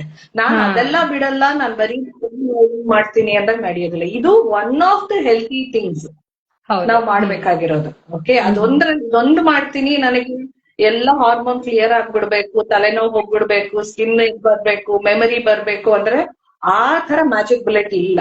ಯಾವ್ದು ಇಲ್ವೇ ಇಲ್ಲ ಲೈಫ್ ಅಲ್ಲಿ. ಮ್ಯಾಜಿಕ್ ಬುಲೆಟ್ ಗಳೇ ಇಲ್ಲ. ಇದ್ದಿದ್ರೆ ಚೆನ್ನಾಗಿತ್ತು, ಆದ್ರೆ ಆ ತರ ಯಾವ್ದು ಇಲ್ವೇ. ಇದು ಒಂದು, ನಾವ್ ಇಷ್ಟೊಂದು ಮಾಡ್ತೀವಲ್ಲ, ಒಳ್ಳೆ ಆಹಾರ ತಗೋಬೇಕು, ಒಳ್ಳೆ ನಿದ್ದೆ ತಗೋಬೇಕು, ಚೆನ್ನಾಗಿ ನೀರ್ ಕುಡ್ಬೇಕು, ಅದ್ರ ಜೊತೆ ನಾಭಿ ಆಯಿಲಿಂಗು ಮಾಡಿ. ಅವಾಗ ನಿಮಗೆ ಖಂಡಿತ ಬೆನಿಫಿಟ್ ಸಿಗತ್ತೆ. ಯಾರಿಬ್ಬರಿಗೆ ಕೂದ್ಲಿದೆ, ಜಾಸ್ತಿ ಟೆಸ್ಟಾಸ್ಟ್ರಾನ್ ಇರೋದ್ರಿಂದ, PCOS ಇರೋದ್ರಿಂದ ಅವ್ರಿಗೆ ಮುಖದ ಮೇಲೆ ಕೂದ್ಲಿದೆ, ಅದಕ್ಕೆ ಯಾವ್ದೋ ಒಂದು ಸ್ಪೆಸಿಫಿಕ್ ಆಯಿಲ್ ಹೇಳಿದಾರಂತೆ ಯಾರೋ ಮಾಡಿದ್ರೆ ನಿಮ್ಗೆ ಆಯಿಲ್ ಹೋಗಿಲ್ಲ, ಅದೊಂದ್ರಿಂದನೇ ಹೋಗಲ್ಲ. ವೆಯ್ಟ್ ಕಮ್ಮಿ ಮಾಡ್ಕೋಬೇಕು, ಅವ್ರಿಗೆ ಏನ್ ಟೆಸ್ಟಾಸ್ಟ್ರಾನ್ ಕಮ್ಮಿ ಮಾಡ್ಬೇಕು, ಎಲ್ಲ ಮಾಡ್ಬೇಕಾಗತ್ತೆ. ಓಕೆ, ನಮ್ಗೆ ಯಾವ್ದಾದ್ರು ಒಂದೊಂದ್ಸಲ ಏನಾದ್ರು ಒಂದ್ ಮಾಡಿಬಿಟ್ರೆ ಸಾಕಪ್ಪ ಇದು ಬಂದ್ಬಿಡುತ್ತೆ ಅನ್ನೋದು ಯಾವ್ದು ಜೀವನದಲ್ಲಿ ಒಂದು ಎಕ್ಸಾಂಪಲ್ ಸಿಗೋದಿಲ್ಲ. ಹಂಗ್ ನೋಡಿದ್ರೆ ಎಲ್ಲ ನಾವು ನೋಡ್ಬೇಕಾಗತ್ತೆ. ಆದ್ರೆ PCOS ಅಲ್ಲಿ ಎಕ್ಸ್ಟ್ರಾ ಬೆನಿಫಿಟ್ ಏನು ಅಂದ್ರೆ ಬ್ಲೋಟಿಂಗ್ ಕಮ್ಮಿ ಮಾಡುತ್ತೆ. PCOS ಅಲ್ಲಿ ತುಂಬಾ ಬ್ಲೋಟಿಂಗ್ ಸಮಸ್ಯೆ ಇರುತ್ತೆ, ಗ್ಯಾಸಿನ ಸಮಸ್ಯೆ ಇರುತ್ತೆ, ತುಂಬಾ ಜನ ಕಾನ್ಸ್ಟಿಪೇಷನ್ ಇರುತ್ತೆ, ಸಡನ್ ಆಗಿ ಪೀರಿಯಡ್ ಬಂದಾಗ ಬೇದಿ ಆಗುತ್ತೆ, ಆಮೇಲೆ ಕಾನ್ಸ್ಟಿಪೇಷನ್ ಆಗುತ್ತೆ. ಈ ತರ ಎಲ್ಲ ಬ್ಯಾಲೆನ್ಸ್ ಚೆನ್ನಾಗಾಗತ್ತೆ. ಅದನ್ನ ಅಭ್ಯಾಸ ಮಾಡ್ಬೋದು. ಹರಳಿನ ಅಥವಾ ಭಾಗವಂತರ ತೈಲ ಎರಡರಲ್ಲಿ ಯಾವ್ದಾದ್ರು ಖಂಡಿತ ಉಪಯೋಗಿಸ್ಬೋದು. ಅದೇ ನಾನ್ ಹೇಳ್ದಂಗೆ ಅವ್ರು ಬ್ಲೀಡಿಂಗ್ ಆಗ್ತಾ ಇರ್ಬೇಕಾದ್ರೆ ಮಾಡ್ಬಾರ್ದು, ಬೇರೆ ಸಮಯದಲ್ಲಿ ಮಾಡ್ಬೋದು. ಓಕೆ ಓಕೆ, ಹಾ ಸರಿ ಮ್ಯಾಮ್. ಅದೇ ನಂಗ ಅದು ಒಂದ್ ಕನ್ಫ್ಯೂಷನ್ ಇತ್ತು. ಯಾಕಂದ್ರೆ ಪೀರಿಯಡ್ಸ್ ಟೈಮ್ ಅಲ್ಲಿ ಆಲ್ಮೋಸ್ಟ್ ಕೆಲವೊಂದ್ಸರಿ ಏನ್ ಮಾಡ್ತೀವಿ ಅಂದ್ರೆ ಕ್ರಾಂಪ್ಸ್ ಎಲ್ಲ ಇದ್ದಾಗ ಆಯಿಲ್ ಮಸಾಜ್ ಮಾಡೋದು, ಅಂದ್ರೆ ನಾರ್ಮಲಿ ಮಾಡ್ತೀವಲ್ವಾ, ಆ ತರ ಮಾಡುವಂತಹ ಅಭ್ಯಾಸಗಳು ಇರುತ್ತೆ. ಸೊ ನೀವು ಹೇಳಿದ್ದು ಒಳ್ಳೇದೇ ಆಯ್ತು. Thank you so much. ಅದ್ ತುಂಬಾ ಒಳ್ಳೆ ಇನ್ಫಾರ್ಮೇಶನ್ ಕೊಟ್ಟಿದ್ದೀರಾ, ಮತ್ತೆ ಎಷ್ಟೋ ಡೌಟ್ಸ್ ನ ನೀವು ಇವತ್ತು ಕ್ಲಾರಿಫೈ ಮಾಡಿದೀರಾ. ಇನ್ನೂ ಆಡಿಯನ್ಸ್ ಇದ್ದಾರೆ ಎಷ್ಟೋ ಜನ, ನಿಮ್ಗೆ ಏನಾದ್ರೂ ಕ್ವೆಶನ್ಸ್ ಇದ್ರೆ ದಯವಿಟ್ಟು ಕಮೆಂಟ್ ಬಾಕ್ಸ್ ಅಲ್ಲಿ ತಿಳಿಸಿ, ನಾವ್ ಅಡ್ರೆಸ್ ಮಾಡ್ತೀವಿ. ಮ್ಯಾಮ್ ಇಲ್ಲೇ ಇದ್ದಾರೆ, ಸೊ ಇನ್ನ ಒಂದು 5 minutes ಆದ್ರೂ ಇರ್ತಾರೆ ಅಂತ ಅನ್ಕೊಂಡಿದೀನಿ. ಮ್ಯಾಮ್ ಅಪಾಯಿಂಟ್ಮೆಂಟ್ ತಗೊಂಡಿದ್ದೆ ನಾನು. So can we continue ma'am? ಸ್ವಲ್ಪ ಖಂಡಿತ ಇನ್ನೊಂದು 5 ನಿಮಿಷ ಪರವಾಗಿಲ್ಲ. Okay ma'am. ಹಾ, ಸ್ವಾತಿ ಅವ್ರು ಹೇಳ್ತಾ ಇದ್ದಾರೆ, ನ್ಯಾವೆಲ್ ಆಯಿಲಿಂಗ್ ಪ್ರೆಗ್ನೆನ್ಸಿಲಿ ಮಾಡಬಹುದಾ? ಇಲ್ಲ, ಪ್ರೆಗ್ನೆನ್ಸಿನಲ್ಲಿ ಮಾಡ್ಬೇಡಿ. ಪ್ರೆಗ್ನೆನ್ಸಿಲಿ ಹಾಗೆ ಮತ್ತೆ ತುಂಬಾ ಅತ್ಯಂಗ ಮಾಡೋದನ್ನ ಕಾಂಟ್ರಾ ಇಂಡಿಕೇಟೆಡ್. ಅಂದ್ರೆ ನೀವ್ ಎಣ್ಣೆ ಹಚ್ಚಬಹುದು, ಅಂದ್ರೆ ಎಲ್ಲರೂ ಇವಾಗ ಸೊಂಟ ನೋವು ಬಂದಿದೆ ಆಯ್ತಾ, ಅಥವಾ ಇನ್ನೇನಾದ್ರೂ ಈಗ ನೋವುಗಳು ಅಥವಾ ಊತ ಬಂದಿದ್ದಾಗ ನೀವು ಹಚ್ಚೋದಿಕ್ಕೆ ಪರ್ಮಿಷನ್ ಇದೆ ಆಯುರ್ವೇದದಲ್ಲಿ, ಉಜ್ಜೋದಿಕ್ಕೆ ಪರ್ಮಿಷನ್ ಇದೆ. ಅವೆರಡು ಸೆಪರೇಟ್ ಆಗಿ ಹೇಳ್ತೀನಿ. ಈಗ ಏನಾದ್ರೂ ಒಂದು ಪೇನ್ ಬಾಮ್ ಇದೆ, ನನಗ್ ಸೊಂಟ ನೋವು, ನಾನು ಪೇನ್ ಬಾಮ್ ಹಚ್ಕೋತೀನಿ. ಆದ್ರೆ ಆಯಿಲ್ ಬೇಕಾದ್ರೆ ಉಜ್ಜೋ ಹಾಗಿಲ್ಲ, ಯಾಕಂದ್ರೆ ಅದು ಸರ್ಕ್ಯುಲೇಷನ್ ಬೇರೆ ತರ ಇರುತ್ತೆ ನಮ್ಮ ಬಾಡಿನಲ್ಲಿ. ಪ್ರೆಗ್ನೆನ್ಸಿನಲ್ಲಿ ನಾನು ತುಂಬಾ ಆಂಟಿನೇಟಲ್ ಮಸಾಜ್, ಪ್ರೆಗ್ನೆನ್ಸಿ ಮಸಾಜ್ ಎಲ್ಲ ನೋಡ್ತೀನಿ. ಬಟ್ ಆಯುರ್ವೇದ ಮಸಾಜ್ಗಳನ್ನ ಪ್ರೆಗ್ನೆನ್ಸಿ ಟೈಮಲ್ಲಿ ಮಾಡಬಾರ್ದು. ಅದ್ರ ಮಗು ಆದ್ಮೇಲೆ ಖಂಡಿತ ಮಾಡ್ಬೇಕು, ಯಾಕಂದ್ರೆ ಮಗು ಆದ್ಮೇಲೆ ಮಾಡೋಂಥದ್ದನ್ನ ಸಾಮಾನ್ಯವಾಗಿ ನಾವು ಪ್ರೆಗ್ನೆನ್ಸಿ ಟೈಮಲ್ಲಿ ಮಾಡೋದಿಲ್ಲ, ಯಾಕಂದ್ರೆ ಅವೆರಡು ಆಪೋಸಿಟ್ ಸಿಚುವೇಶನ್ಸ್ ಅಲ್ವಾ. ಅದಕ್ಕೆ ಆದಷ್ಟು ಪ್ರೆಗ್ನೆನ್ಸಿ ಮಾಡಬೇಡಿ, ಪ್ರೆಗ್ನೆನ್ಸಿ ಪ್ರಯತ್ನ ಮಾಡೋ ಖಂಡಿತ ಮಾಡಿ. Okay, okay. ಸ್ನೇಹ ಅವರು ವಿಡಿಯೋ ಜಾಯಿನ್ ಆಗೋಕೆ ರಿಕ್ವೆಸ್ಟ್ ಬಂದಿದೆ. ಸೊ ನಿಮ್ಗೆ ಏನಾದ್ರು ಕ್ವೆಶ್ಚನ್ಸ್ ಇದೆಯಾ? ದಯವಿಟ್ಟು ಕಮೆಂಟ್ ಬಾಕ್ಸ್ ಅಲ್ಲಿ ತಿಳಿಸಿ. ಓಕೆ, ಮತ್ತೆ ಕಮೆಂಟ್ ಬಾಕ್ಸ್ ಅಲ್ಲಿ ಓಕೆ, ಪ್ರೆಗ್ನೆನ್ಸಿಲಿ ಕನ್ಫರ್ಮ್ ಆಯ್ತಲ್ವಾ, ಮಾಡಬಾರ್ದು, ಹಂಗೆ ಹಚ್ಚೋದು ಬೇರೆ, ಆದ್ರೆ ಮಸಾಜ್ ಮಾಡೋದು ಬೇರೆ, ಆಯಿಲಿಂಗ್ ಬೇರೆ ಅಂತ ಹೇಳ್ಬಿಟ್ಟು ಮ್ಯಾಮ್ ಕನ್ಫರ್ಮ್ ಮಾಡಿದ್ರು. ಓಕೆ, ಆಯಿಲಿಂಗ್ ಅನ್ನೋದು ಮಸಾಜ್ ಮಾಡೋಂಥದ್ದೇ. ಸೊ ಪ್ರೆಗ್ನೆನ್ಸಿ ಟೈಮಲ್ಲಿ ಅವಾಯ್ಡ್ ಮಾಡೋದು ಒಳ್ಳೇದು. ಓಕೆ. ಇಲ್ಲಿ ಫೇಶಿಯಲ್ ಹೇರ್ ರೆಮಿಡೀಸ್, ಓಕೆ, ನಾವಿವಾಗ ಮಾತಾಡ್ತಿರೋದು ಬೇರೆ ಟಾಪಿಕ್ ಮೇಲೆ, ಆದ್ರಿಂದ ಮೇ ಬಿ ಅದು ಬೇರೆ ಟಾಪಿಕ್ ಆಗ್ಬಿಡುತ್ತೆ, ಫೇಶಿಯಲ್ ಹೇರ್ ರೆಮಿಡೀಸ್ ಅನ್ನೋದು, ಅಲ್ವಾ ಮ್ಯಾಮ್? ಹೌದು ಹೌದು, ಖಂಡಿತ ಮಾತಾಡೋಣ ಇನ್ನೊಂದ್ಸಲ ಫೇಶಿಯಲ್ ಹೇರ್ ಬಗ್ಗೆ, ಏನೇನ್ ಕಾರಣ. ಓಕೆ, ಅದ್ರ ಬಗ್ಗೆ ಇನ್ನೂ ಒಂದ್ಸರಿ ಮಾತಾಡೋಣ. ಮ್ಯಾಮ್ ಮತ್ತೆ ಲೈವ್ ಬರ್ತಾರೆ, ನೋಡೋಣ ಯಾವಾಗ ಆಗುತ್ತೆ, ನೆಕ್ಸ್ಟ್ ವೀಕ್ ಅಂತ ಹೇಳ್ಬಿಟ್ಟು. ಓಕೆ, ಇದನ್ನ ನಾನು ನೋಟ್ ಮಾಡ್ಕೊಂಡಿರ್ತೀನಿ ಮಧುರಾ ಅವರೇ. Okay, I will discuss about it later. Even ma'am ಕೂಡ ಎಷ್ಟೋ ವಿಡಿಯೋಸ್ ನ ಮಾಡ್ತಾ ಇರ್ತಾರೆ, ಅವರ ಪೇಜ್ ಅಲ್ಲಿ ಹಾಕ್ತಾ ಇರ್ತಾರೆ. ದಯವಿಟ್ಟು ಎಲ್ಲರೂ ಫಾಲೋ ಮಾಡಿ, ಬಿಕಾಸ್ ತುಂಬಾ ಜೆನ್ಯೂನ್ ಆಗಿ ತುಂಬಾ ನೀಟಾಗಿ ಇನ್ಫಾರ್ಮೇಶನ್ ಅವರು ಶೇರ್ ಮಾಡ್ತಾ ಇರ್ತಾರೆ. ಸೊ ಪ್ಲೀಸ್ ನಿಮ್ಗೆ ಯಾರ್ಯಾರಿಗೆ ಮತ್ತೆ ಪ್ರಕೃತಿ ಬಗ್ಗೆ ತಿಳ್ಕೊಬೇಕು ಅಂತ ಅನ್ಸಿದ್ರೆ ಮ್ಯಾಮ್ಗೆ ಮೆಸೇಜ್ ಮಾಡಿ, ಆಯ್ತಾ. ಪ್ರಕೃತಿ ಅಂತ ಹೇಳ್ಬಿಟ್ಟು ಕೀವರ್ಡ್, ಓಕೆ, ಕನ್ನಡದಲ್ಲಾದ್ರೂ ಇಂಗ್ಲಿಷ್ ಅಲ್ಲಾದ್ರೂ ಟೈಪ್ ಮಾಡ್ಬಿಟ್ಟು ಮ್ಯಾಮ್ಗೆ ಮೆಸೇಜ್ ಮಾಡಿದ್ರೆ ಅವರು ನಿಮ್ಗೆ ಆ ಟೂಲ್ ಕಳಿಸ್ತಾರೆ. ಅದರಿಂದ ನೀವು ಅನಲೈಸ್ ಮಾಡ್ಕೋಬಹುದು. ಈವನ್ ಮ್ಯಾಮ್ ಕೂಡ ಕೆಲವೊಂದು ವೆಬಿನಾರ್ಸ್ ಮಾಡ್ತಾ ಇದ್ದಾರೆ. ಸೊ ನೀವು you can be in touch with her. ಅವರ ಪೇಜ್ ನ ನೋಡ್ತಾ ಇದ್ರೆ ನಿಮ್ಗೆ ಈವನ್ ಎಷ್ಟೋ ಕೇಸ್ ಸ್ಟಡೀಸ್ ಸಿಗುತ್ತೆ. ಅವ್ರು ಎಷ್ಟೋ ಪ್ರಾಬ್ಲಮ್ಸ್ ನ ಸಾಲ್ವ್ ಮಾಡಿದ್ದಾರೆ. ತುಂಬಾ ಜನಕ್ಕೆ ಫರ್ಟಿಲಿಟಿ ಟ್ರೀಟ್ಮೆಂಟ್ ಸಕ್ಸಸ್ ಆಗಿದೆ. ತುಂಬಾ ಜನ ನನ್ನನ್ನೇ ಕೇಳ್ತಾ ಇದ್ದಾರೆ, ಅಂದ್ರೆ pregnancy, as I am a pregnancy coach ಆದ್ರೂ ಫರ್ಟಿಲಿಟಿ ಬಗ್ಗೆ ತುಂಬಾ ಜನ ಕೇಳ್ತಾ ಇದ್ದಾರೆ. ಸೊ ನಂಗೆ ಏನನ್ಸೋದು ಅಂದ್ರೆ I should direct them to a particular person who is expert in it ಅಲ್ವಾ. ಅದಕ್ಕೆ ನಾನು ಚೂಸ್ ಮಾಡಿದಂತ ಪರ್ಸನ್ ಅಂದ್ರೆ ಅನುಪಮಾ ಮ್ಯಾಮ್, ಬಿಕಾಸ್ ನನ್ಗೆ ತುಂಬಾ ಜೆನ್ಯೂನ್ ಅನ್ನಿಸ್ತು. ಮತ್ತೆ ಅವರ ವೇ ಆಫ್ ಎಕ್ಸ್ಪ್ರೆಸಿಂಗ್ ಆಗಿರ್ಬೋದು, ಎಕ್ಸ್ಪ್ಲೇನಿಂಗ್ ಆಗಿರ್ಬೋದು, ಎಲ್ಲ ನಂಗೆ ತುಂಬಾನೇ ಇಷ್ಟ ಆಯ್ತು. So you can follow her page and be in contact with them. Prakriti ಅಂತ ಹೇಳ್ಬಿಟ್ಟು ಮೆಸೇಜ್ ಮಾಡಿ, ನಿಮ್ಗೆ ಟೂಲ್ ಕೂಡ ಕಳಿಸ್ತಾರೆ, ನೀವು ಅನಲೈಸ್ ಮಾಡ್ಕೊಳ್ಳಿ. ಇನ್ನ ಬೇರೆ ಬೇರೆ ಏನಾದ್ರು ಕ್ವೆಶನ್ಸ್ ಇದ್ರೆ ಕಮೆಂಟ್ ಬಾಕ್ಸ್ ಅಲ್ಲಿ ಹಾಕಿ, ನಾವು ನೋಟ್ ಮಾಡಿ ಇಟ್ಕೊಂಡಿರ್ತೀವಿ. ಈ ಲೈವ್ ಅಲ್ಲಿ ಆದಷ್ಟು ನಮ್ಗೆ ಕೊಟ್ಟಿರೋ ಟೈಮ್ ಮುಗ್ದಿದೆ.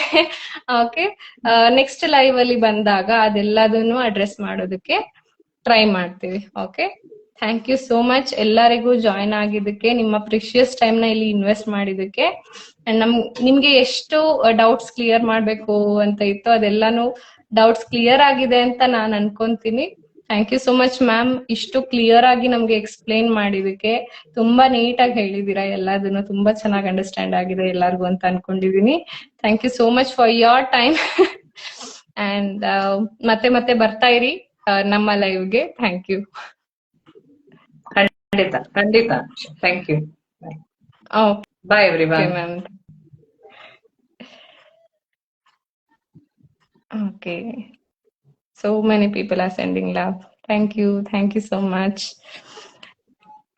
Okay, we'll meet in another live. Thank you for your response. ಎಲ್ಲರೂ ತುಂಬಾ ಆಕ್ಟಿವ್ ಆಗಿ ಪಾರ್ಟಿಸಿಪೇಟ್ ಮಾಡಿದ್ರಿ. ಕಮೆಂಟ್ ಬಾಕ್ಸ್ ಅಲ್ಲಿ ಆಗಿರ್ಬಹುದು, ಕ್ವೆಶನ್ಸ್ ಕೇಳೋದ್ರಲ್ಲಿ ಆಗಿರಬಹುದು.